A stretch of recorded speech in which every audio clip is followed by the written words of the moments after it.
யசோதை தான் அந்த ஆயர்பாடியிலே பெரியாள்.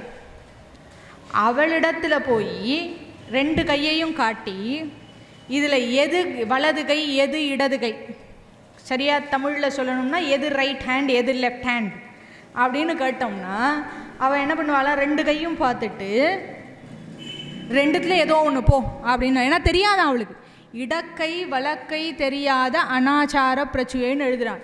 கார்த்திகையில் கார்த்திகையினால் உடம்பு விட்டு தலைக்கு குளிக்கும். இந்த வருஷம் கார்த்திகை மாதம் கார்த்திகை நட்சத்திரம், யமுனா நதிக்கரைக்கு போய் தலைக்கு குளிச்சிருவாளாம்.